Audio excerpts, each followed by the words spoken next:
2005 was one of the weirdest MVP races in recent NBA history, and a race where many people could have gotten the award.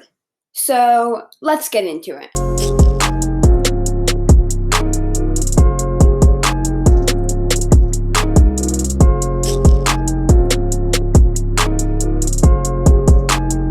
Now, before we get into this video, it's maybe a long one, so buckle up and get your popcorn. But I do want to say that this is the first episode of a series that I will be calling MVP Races. I'll think of a better name later, but that is what I'm calling it right now. And just so you know, for this video, I won't be going through all the players who received MVP votes this year. So let's say player X had more votes than player B. If there's nothing interesting to say about player X, then I'm not going to talk about him. I want to talk about the players that I think are interesting. Now, every great story needs some context. In 2004 was a very lopsided MVP race, as Kevin Garnett easily won the award with the 58-win Timberwolves. And this happened because Tim Duncan played 13 less games than Kevin Garnett, and Shaq and Kobe were feuding, and the 03 draft class with Carmelo Anthony, Dwayne Wade, and LeBron James weren't old enough. They're rookies, so they weren't old enough to make a MVP level impact. And to show how weak this MVP race was, the only other players besides KG that received the first place vote were Jermaine O'Neal and Peja Stojakovic. It is also important to note that 04 was the year of defense, as the league average defensive rating was 102.9. And defensive rating is the amount of points a team allows per 100 possessions. And that was the second lowest league average defensive rating of the three-point era, which began in 1980. Due to this league-wide defensive dominance, the league banned hand-checking. And hand-checking is basically when perimeter defenders could put their hands on the players they're guarding to sort of absorb their drive and steer the offensive player where they want them to go. So with that in mind, let's get into the candidates. The new hand-checking rule greatly helped slashing guards who like to attack the basket. And the player it may have helped the most was second-year Miami Heat guard Dwayne Wade. And Wade was an absurdly fast guard, as his nickname Flash shows. And without hand-checking, people could not keep Wade in front of them, which led to him averaging 24.1 points per game, 8 more per game than his rookie year, but also seeing a jump in his assists and efficiency. D-Wade was great, but he had a lot of help. As in that 04 offseason, the Heat traded a good starting player in Lamar Odom and 2 role players for LA Lakers center Shaquille O'Neal. And with the improvement of Wade and the arrival of O'Neal, the Heat improved by 17 games. But since Shaq was a new piece, he got most of the credit. Shaq wasn't the only big player to change teams before the 04-05 season, as Dallas point guard Steve Nash signed with the Phoenix Suns. And with his arrival, Phoenix improved by 33 wins from the previous year. Nash was a genius playmaker, as he averaged 11.5 assists per game, leading the Suns to the best offensive rating in the NBA and a plus 8.4 offensive rating relative to the league average. Nash was not carrying this team, though, as third-year power forward Amari Stoudemire was an absolute beast, averaging 26 points and 9 rebounds per game this year. And Stoudemire's monster year didn't happen just because of Nash, as the year before, he averaged 20 points per game, but what Nash was able to do is that he got the Suns efficient baskets. As in 04, Stoudemire's true shooting was 53.6%. And true shooting is pretty much field goal percentage. We factor in free throws, and at 3, it's just more than 2. So, for example, if a player goes 4 of 12 from 3, That's the same as going 6 of 12 from 2-point range. But when Nash came to town, Stoudemire's true shooting percentage skyrocketed to a league-leading 61.7%. Other Suns players, Joe Johnson and Shawn Marion, also saw increases in their efficiency.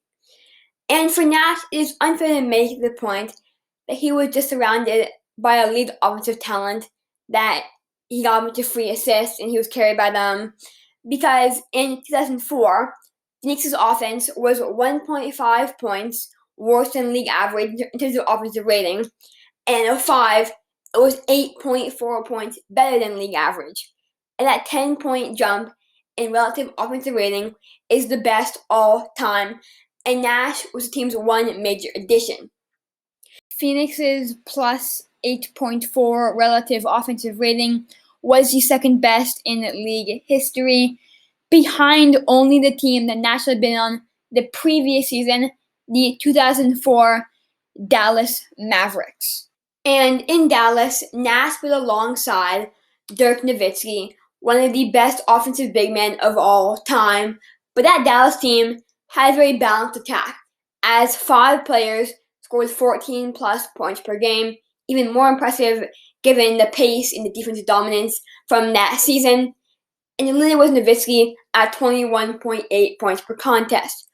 But the problem is that Nash and Nowitzki are both bad defenders, and this led to Dallas having the 4th worst defense in the league. But despite the departure of Nash, Dallas actually improved by 6 wins, as Dirk averaged a monstrous 26 points, 9 rebounds, and 3 assists, also having the 27th best true shooting percentage in the league. And the stats are actually very high on Dirk's defense, and to the advanced stats, and Dallas' defense improved by leaps and bounds to 9th best in the league. Their offense got worse than the previous year relative to the league average. The 2004 MVP winner, Kevin Garnett, was still very, very, very, very good in 2005, as he was first in every single major advanced stat category: win shares, box plus minus, player efficiency rating, while also being tied for first in win shares per 48 minutes and value over replacement player. But the problem with KG was that his team regressed by 14 wins and missed the playoffs, finishing 44-38. And while Garnett had probably lost a bit from that 04 season, he probably regressed a little bit, he still was amazing, so you can't blame that regression on him. And Mr. Consistency, Tim Duncan, was really good as usual, and he was the best defensive player of all the main MVP candidates, as he finished 4th in DPOY voting. And some second-year player with the first name LeBron, he did nothing in his career, he fell off a cliff, was also very good, averaging 27 points, 7 rebounds, and 7 assists per game, leading a underwhelming supporting cast to 40 wins, albeit in a weak Eastern Conference. But the real question is, how did the voting go? And coming in at number 11 is Kevin Garnett, the lowest of all the players that I talked about. Next lowest of the players I talked about was Amar'e Stoudemire. 3rd lowest, in 8th place, Stoudemire was in 9th place, but in 8th place was Mr. Dwayne Wade. In 6th place, 2 spots ahead, was his fellow 2003 draft classmate, LeBron James. At 4th was eventual NBA champion that year, Timothy Duncan. 3rd was the European monster, Dirk Nowitzki, and that leaves 2 players left. Coming in at number 2 was the Diesel, Shaquille O'Neal. And at number 1, that leaves, drumroll please, Steve Nash, winning his first of 2 straight MVPs in a razor-close finish. Nash received 65 first-place votes, while Shaq was not far behind, receiving 58 first place votes, and they received all the first place votes except for 4 of them. So I think a big question is, who do I think should have won MVP? And in my opinion, the MVP this year should have gone to Dirk Nowitzki.